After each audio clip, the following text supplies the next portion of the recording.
भारतीय राष्ट्रीय कांग्रेस का स्थापना दिवस आज राजस्थान कांग्रेस मुख्यालय में स्थापना दिवस पर झंडारोहण। पीसीसी चीफ गोविंद सिंह डोटासरा ने किया ध्वजारोहण। नेता प्रतिपक्ष टीकाराम जूली, सीपी जोशी और वैभव गहलोत भी रहे मौजूद। वहीं वरिष्ठ नेता और कांग्रेस पदाधिकारी कार्यक्रम में शामिल हुए। स्थापना दिवस पर पीसीसी मुख्यालय में संगोष्ठी आयोजित की गई और संगोष्ठी में कांग्रेस की रीति नीति और विचारधारा पर चर्चा हुई है। कांग्रेस के इतिहास और भारत निर्माण में भूमिका पर व्याख्यान हुआ है।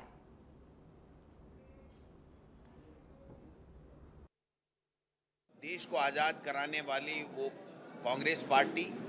और वो देश के महान स्वतंत्रता सेनानी जिन्होंने अपनी कुर्बानियां दी, अपना सर्वोच्च न्योछावर करके इस देश को आज़ाद कराया।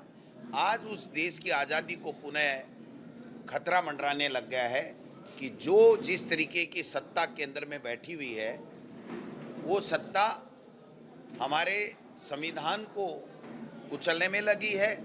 हमारे लोकतंत्र को कमज़ोर करने में लगी है और पूरे तरीके से हर आदमी को जो आज़ादी मिलनी चाहिए, जो बोलने का अधिकार उसका था, उसमें कटौती हो रही है। जो महात्मा गांधी जी ने सपना देखा था कि हमारे देश में सब लोग समान रूप से सुविधाओं का उपयोग करें, उसमें आप देख सकते हैं कि मनरेगा जैसी राइट टू वर्क जो काम का अधिकार कानून था उसके ऊपर इन्होंने बुलडोजर चलाने का काम किया है। राइट टू एजुकेशन जो अनिवार्य शिक्षा का कानून हमारी यूपीए सरकार कांग्रेस पार्टी लेकर के आई थी उसको कमज़ोर करने का काम नई एजुकेशन पॉलिसी आम जन को लाभ देने के लिए, गरीब को आगे बढ़ाने के लिए RTE, RTI, food security act जैसे कानून वो लेके आए और उन्हीं दौरान एक बहुत ही महत्वपूर्ण कानून इस देश की गरीब जनता के लिए, मजदूरों के लिए विशेष रूप से मनरेगा का लेके आए, जिससे कि गाँव से पलायन रुके,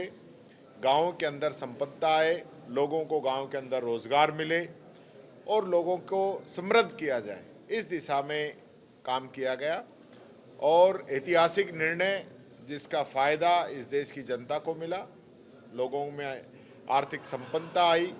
और देश की जो जीडीपी है वो भी बहुत बेटर तरीके से आगे बढ़ी। और हमें खुशी है कि जब मनरेगा कानून लागू हुआ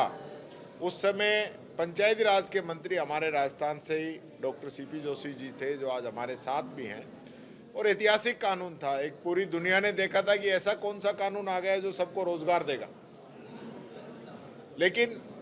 इसने दुनिया के सामने वो करके